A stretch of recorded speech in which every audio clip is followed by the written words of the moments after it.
Hello everyone, आप सभी लोगों को मेरा नमस्कार। जो भी लोग मेरी वीडियो आज पहली बार देख रहे हैं या भविष्य में देखेंगे, आप सभी लोगों को मैं बताना चाहूंगा कि मैं यूट्यूब के माध्यम से आप सभी के सामने विभिन्न प्रकार के रोगों, उनके लक्षणों और कैसे हम विभिन्न प्रकार के रोगों से बच सकते हैं इस संबंध में जानकारी देता हूँ।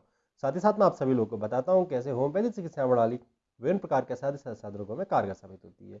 मैं आप सभी लोगों के लिए नए नए वीडियो लेकर आता हूँ और आज भी मैं आप सभी के लिए एक बहुत महत्वपूर्ण टॉपिक लेकर आया हूँ। आशा करता हूँ दोस्तों मेरी वीडियो आप पूरा देखेंगे और मेरे चैनल को सब्सक्राइब करना नहीं भूलेंगे। चलिए शुरू करते हैं। आज हम बात करेंगे एक बहुत ही महत्वपूर्ण टॉपिक के बारे में जिसका नाम है ब्लॉक फैलोपियन ट्यूब। जी, अब हम बात करेंगे फैलोपियन ट्यूब ब्लॉकेज के बारे में। फैलोपियन ट्यूब ब्लॉकेज होता क्या है? फैलोपियन ट्यूब ब्लॉकेज को जानने से पहले हमें समझना पड़ेगा फैलोपियन ट्यूब होती क्या है। फैलोपियन ट्यूब एक बच्चेदानी का भाग होता है। वो दो ट्यूब लाइक स्ट्रक्चर होते हैं जो ऐसे निकले हुए होते हैं। इनका मुख्य काम होता है जो हमारी ओवरी से ओवा निकलता है उसको नीचे की तरफ को लेकर आना, और दूसरा काम होता है जो स्पर्म मेल बॉडी से जा रहा है ऊपर को, उसको ऊपर को लेके जाना। क्योंकि जो फर्टिलाइजेशन होता है वो हमारी जो फैलोपियन ट्यूब होता है उसके ही एक भाग पे होता है। इस वजह से अगर कहीं पर कोई भी ब्लॉकेज आ जाती है तो ना ही ओवा नीचे को आ पाएगा और ना ही स्पर्म ऊपर को कैरी हो पाएगा। इसी वजह से बहुत से लोगों में बच्चा नहीं हो पाता है अगर ब्लॉक फैलोपियन ट्यूब की समस्या होती है। अब आप लोग के मन में एक सवाल आ रहा होगा कि फैलोपियन ट्यूब तो दो है, तो अगर एक से नहीं आ पा रहा है तो क्या दूसरे से ओवा आ सकता है और दूसरे में फर्टिलाइजेशन हो सकता है? जी हाँ, आप लोग सही समझ रहे हैं। अगर एक फैलोपियन ट्यूब से अच्छे से ओवा निकल रहा है, हेल्दी ओवा आ रहा है, और अगर वो हेल्दी स्पर्म के साथ फर्टिलाइज कर रहा है तो वहाँ पे फर्टिलाइजेशन हो जाएगा और आप महिलाएं कंसीव कर जाएंगी। बट अगर किसी वजह से दोनों फैलोपियन ट्यूब्स में ब्लॉकेज है तो फिर फर्टिलाइजेशन होना बहुत ही मुश्किल हो जाता है और बहुत सी महिलाओं को बच्चे नहीं होते हैं इसी कारण की वजह से। अब हम जानेंगे क्या क्या कारण होते हैं जिन वजह से ब्लॉकेज आ जाता है फैलोपियन ट्यूब में। सबसे पहला कारण होता है सेक्सुअली ट्रांसमिटेड डिजीजेज। जो भी सेक्सुअली ट्रांसमिटेड डिजीज होती हैं वो एक बहुत महत्वपूर्ण रोल प्ले करती हैं फैलोपियन ट्यूब के ब्लॉकेज होने का। उसके अलावा अगर कोई भी आपका सर्जिकल प्रोसीजर हुआ हो या फिर कभी आपके बच्चेदानी में कोई सर्जरी भी हो, उस वजह से भी कभी वहाँ पे स्कार मार्क डेवलप हो गया हो तो उस वजह से भी कभी कभी ब्लॉक फैलोपियन ट्यूब देखने को मिलता है। इसी के अलावा आपको यूटीआई रहती हो, अगर आपको यूरिनरी ट्रैक इन्फेक्शन रहता हो, अगर आपको यूटीआई की दिक्कत रहती हो, बहुत ज़्यादा इन्फेक्शन रहता हो, उस वजह से भी कभी कभी फैलोपियन ट्यूब ब्लॉकेज होने का खतरा बढ़ जाता है। इसी के अलावा किसी महिलाओं में अपेंडिसाइटिस की कंडीशन के बाद भी, क्योंकि अपेंडिसाइटिस कॉम्प्लिकेशन होने के बाद भी फैलोपियन ट्यूब में ब्लॉकेज देखने को मिलता है। इसी के अलावा जिन जिन महिलाओं में ट्यूबिकटॉमी हो चुकी होती है, ट्यूबिकटॉमी के बाद अगर वो फिर से बच्चा पाना चाहती हैं, यानी कि जिनका परिवार हो चुका है, जिन्होंने फैमिली प्लानिंग मेजर्स लिए हैं, जिन्होंने अपनी जो फैलोपियन ट्यूब है उनको ब्लॉकेज करवा दिया था खुद से, पर उसके बाद वो खुद से चाहते हैं कि उनको दोबारा से कंसीव करना है, तो उन लोगों में भी ये दिक्कत देखने को मिलती है। इसी के अलावा एंडोमेट्रियोसिस की कंडीशन होती है या फिर ट्यूबरक्लोसिस की कंडीशन में भी आपको ब्लॉक फैलोपियन ट्यूब की कंडीशन देखने को मिलती है। अब हम बात करेंगे क्या क्या लक्षण देखने को मिलते हैं अगर किसी भी महिला की फैलोपियन ट्यूब ब्लॉकेज होगी तो।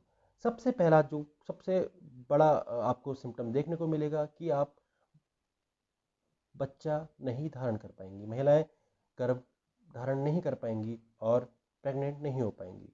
इसके बाद लोअर एब्डोमेन में आपका पेन देखने को मिलेगा। इसी के अलावा दर्द होगी पेट में, नीचे हिस्से में पेट के दर्द होगी और लिकोरिया भी देखने को पाया जा सकता है। ये कुछ छोटे छोटे लक्षण हैं जो आपको देखने को मिलेंगे, पर सबसे महत्वपूर्ण लक्षण है कि महिलाएं बच्चा गर्भधारण नहीं कर पाएंगी। और अब मैं आपको बताऊंगा कि कैसे आप पता कर पाएंगे कि अगर आपकी ब्लॉक फैलोपियन ट्यूब है, अगर फैलोपियन ट्यूब में कोई ब्लॉकेज आ गया तो कैसे पता लग पाएगा कि ये ब्लॉकेज है। इसके लिए एक एचएसजी प्रोसीजर होता है, हिस्ट्रोसल्पिंजोग्राम कराया जाता है। उस पर देखा जाता है कि आपके अगर फैलोपियन ट्यूब कितना है और अगर आ गया है तो कहाँ पे है, ये सब एचएसजी में देखा जाता है। और उसी के अलावा लेप्रोस्कोपी करी जाती है। लेप्रोस्कोप एग्जामिनेशन के द्वारा भी हम पता लगाते हैं कि कहाँ पे फैलोपियन ट्यूब में ब्लॉकेज आ गया है। अब मैं बात करूंगा कि क्या होम्योपैथिक चिकित्सा प्रणाली ब्लॉक फैलोपियन ट्यूब में कारगर साबित हो सकती है। जी हाँ, अक्सर आप लोगों ने देखा होगा कि बहुत सी बार महिलाओं को किसी सर्जिकल ऑपरेशन के लिए या फिर आईवीएफ की मेथड के लिए या फिर कुछ और मेथड के लिए अक्सर बोला जाता है, पर मैं आप सभी लोगों को बताना चाहूँगा होम्योपैथी में ब्लॉक फैलोपियन ट्यूब का बहुत ही सफलतापूर्वक इलाज करा जाता है। ब्लॉक फैलोपियन ट्यूब को अच्छे से सफलता से होम्योपैथी चिकित्सा प्रणाली कारगर तरीके से उपचार कर लेती है। होम्योपैथी चिकित्सा प्रणाली में बहुत सी ऐसी दवाइयाँ हैं जिनसे आपके फेलोपियन ट्यूब ब्लॉकेज का सफलतापूर्वक इलाज करा सकता है। बहुत सी बार हमने देखने को पाया है कि किसी किसी के बच्चे 10-10 साल से, 5-5 साल से, 7-7 साल से नहीं हो रहे थे और उनका सफलतापूर्वक इलाज करने के बाद उनके काफ़ी अच्छे से कंसीव करा और काफ़ी अच्छे बच्चों को जन्म दिया। कुछ मेडिसिन हैं जैसे सीपिया, पल्सटीला, थेरेस्पी बर्सा पेस्टोरिस, थायोसिनामिनम, अशोका, इसके अलावा और भी बहुत सी महत्वपूर्ण है जो फेलोपियन ट्यूब ब्लॉकेज में अच्छा काम करती है। पर आप सभी को मैं एक सलाह देना चाहूँगा कि अपने नज़दीकी किसी भी होम्योपैथी चिकित्सक को दिखा लें, उसी के बाद इन दवाइयों का सेवन करें, क्योंकि जब तक होम्योपैथी चिकित्सक नहीं देखेगा कि आपका फेलोपियन ट्यूब में ब्लॉकेज कहाँ पे है, वो किस पोजीशन में है, इसके अलावा आपको किस कारण के वजह से फेलोपियन ट्यूब में ब्लॉकेज है, क्या वो इन्फेक्शन के वजह से ब्लॉकेज है या फिर एंडोमेट्रियोसिस के वजह से ब्लॉकेज है या फिर किसी एसटीडी की वजह से ब्लॉकेज है, तो अगर जब तक इन बातों को वो देखेगा नहीं तो वो आपको नहीं बता पाएगा वो और आपका इलाज नहीं कर पाएगा। आशा करता हूँ दोस्तों मेरे द्वारा बताया गया वीडियो आप सभी को पसंद आया होगा और जो कोई भी महिलाएं इस समस्या से पीड़ित हैं, आशा करता हूँ आप सभी लोगों को इस रोग से निदान मिलेगा, होम्योपैथी अपनाएं और सुरक्षित बच्चे को जन्म दें। धन्यवाद।